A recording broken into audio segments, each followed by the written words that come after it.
This is the first of several lessons in which we're going to examine some major sociological models of deviance.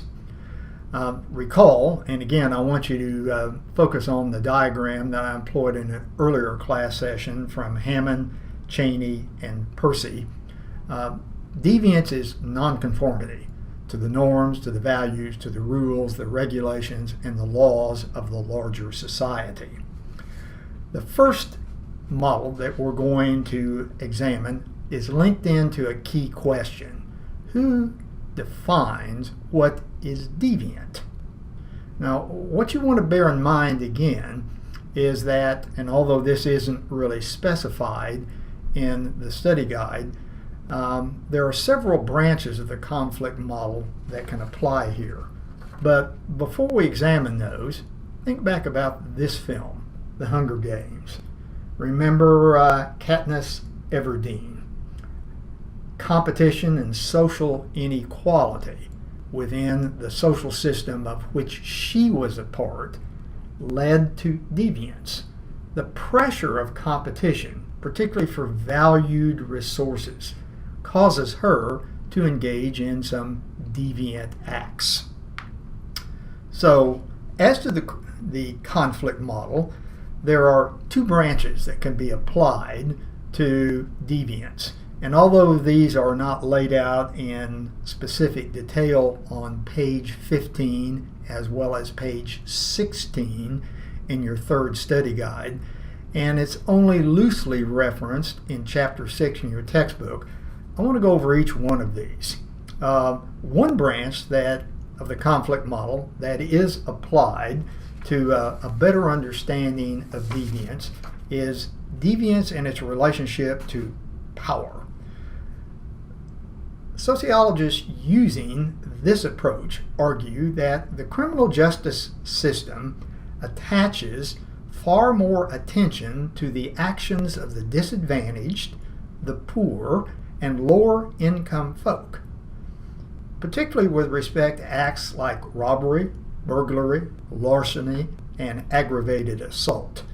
These are much more likely to be defined as deviant, and they're going to carry much harsher penalties than those committed by the elites.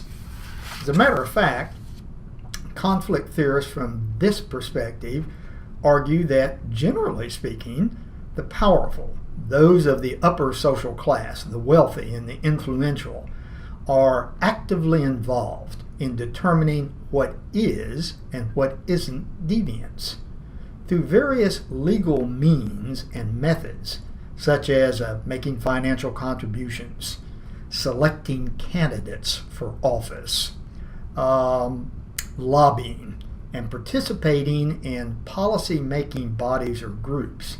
These very influential elite folks are able to affect the legal and the moral definition of deviance.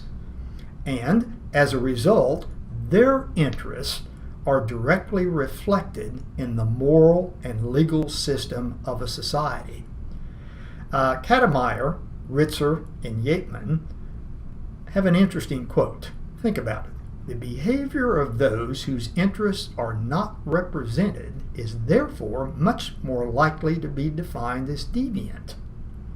What they're arguing is that upper class people are rarely, if ever, likely to be caught for and charged with certain criminal offenses, like vagrancy, and illegal behavior for which lower class folk, as well as people that the powerful depict as being potentially dangerous, are frequently caught, charged, and convicted.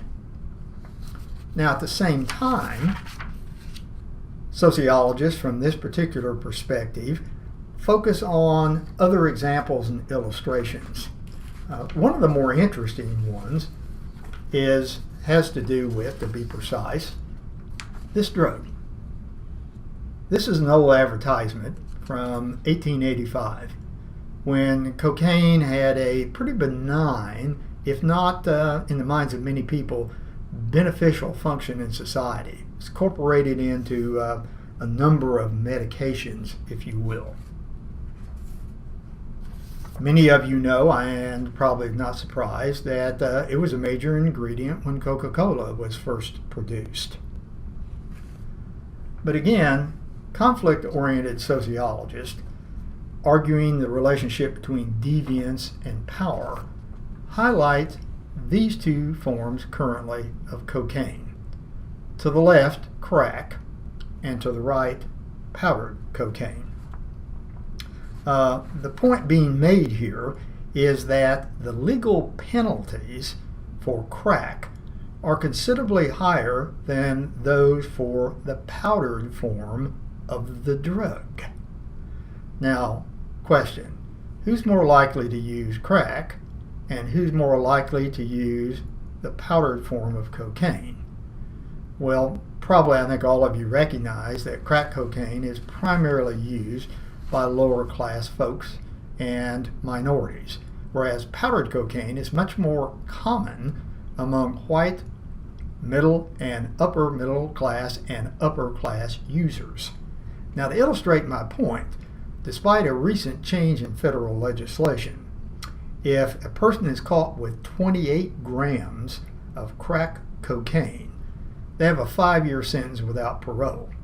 Now, on the other hand, if they're caught with under 500 grams of powdered cocaine, they don't run the risk of spending that much time in jail. It has to be 500 or more grams of powdered cocaine. I'll go over that again.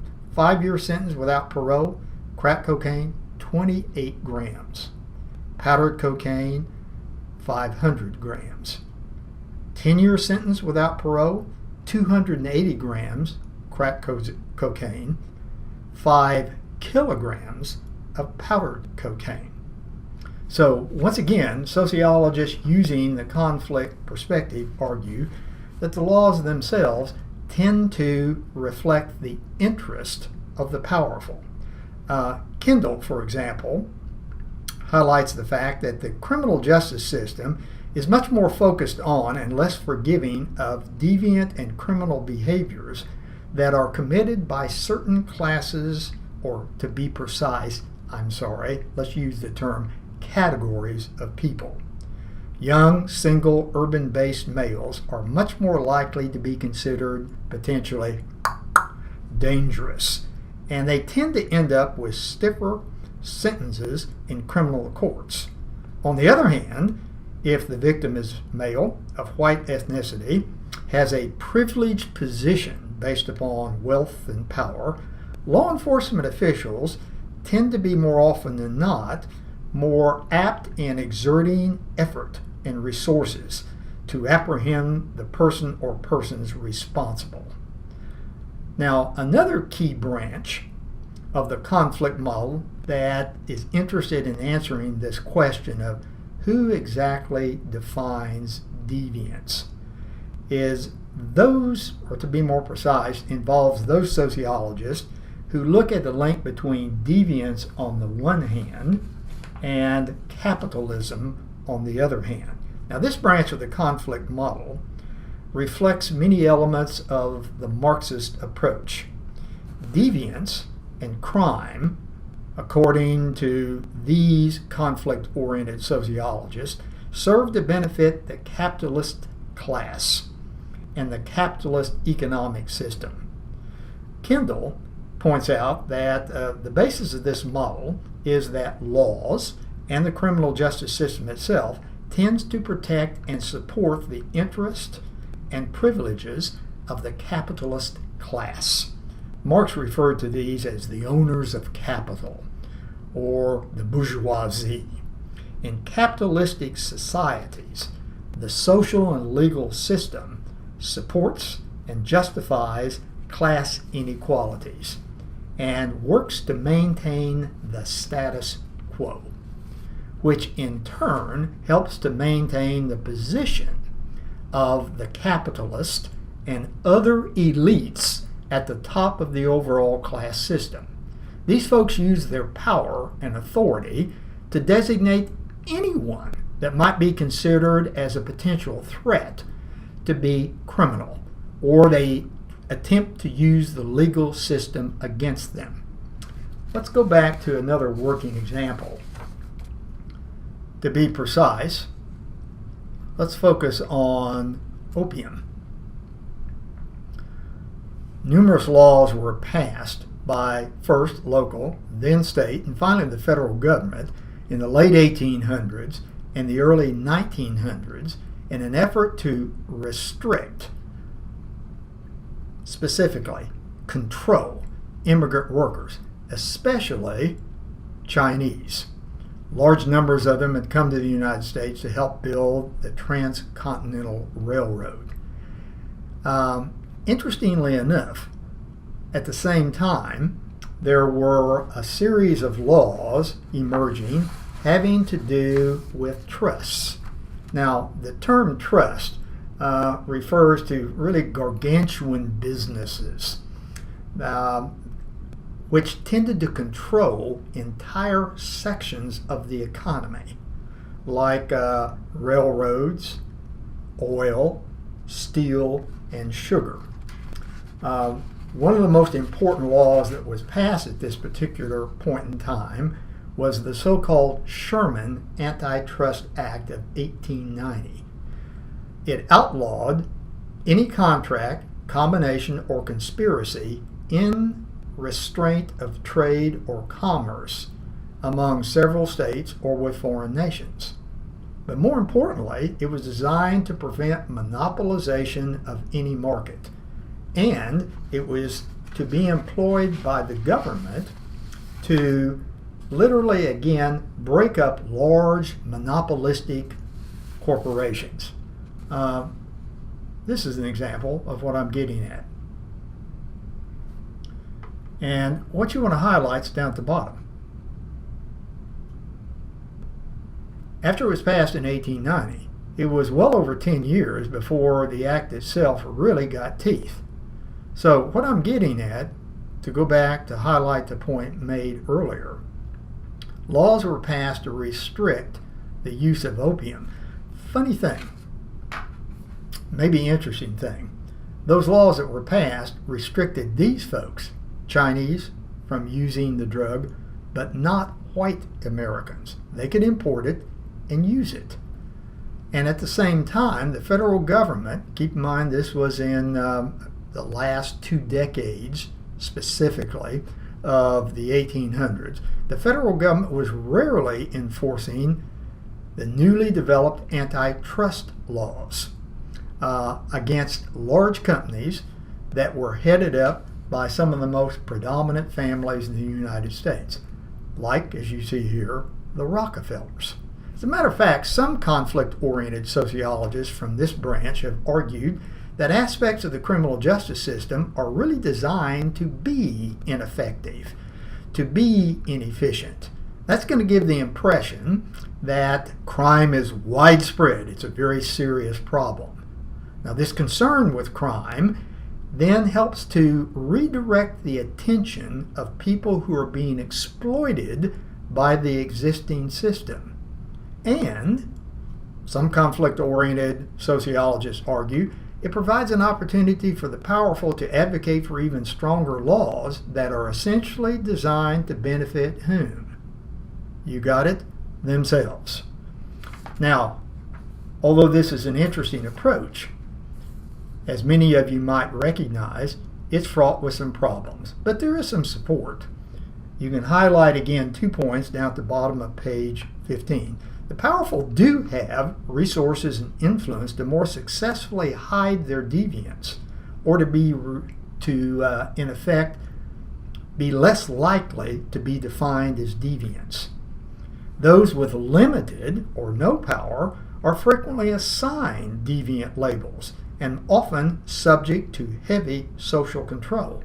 For example, some conflict-oriented researchers have argued that the witchcraft hysteria that swept through Europe in the 1500s and even came to the United States in the 1600s illustrates again this back and forth with respect to power.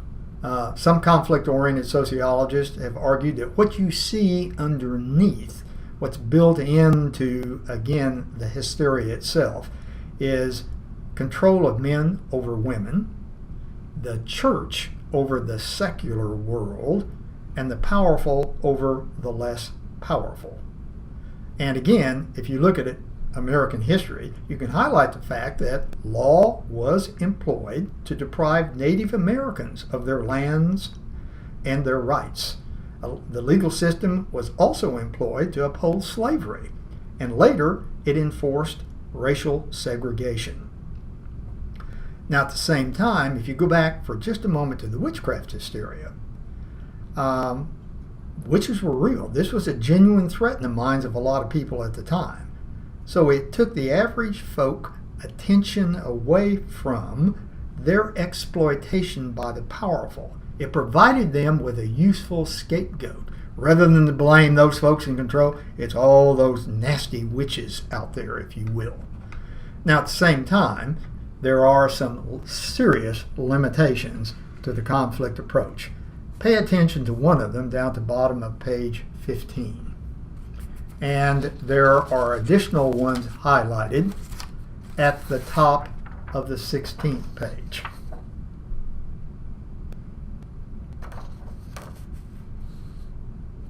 Now, my hope is that, again, when you start talking about predatory crimes like murder, robbery, and forcible rape, it's a hard notion to, again, buy into that only the powerful define these particular acts as being deviant, regardless of social class. Probably most everyone would consider these to be very serious.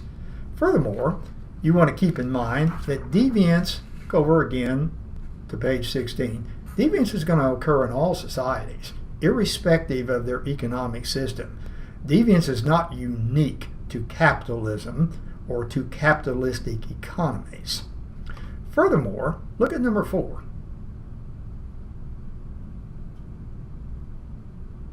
And then you want to look at number 2. Conflict-oriented theorists, the main policy implication of their approach, we've got to redistribute the wealth. In that way, the elites can't continue to control the system.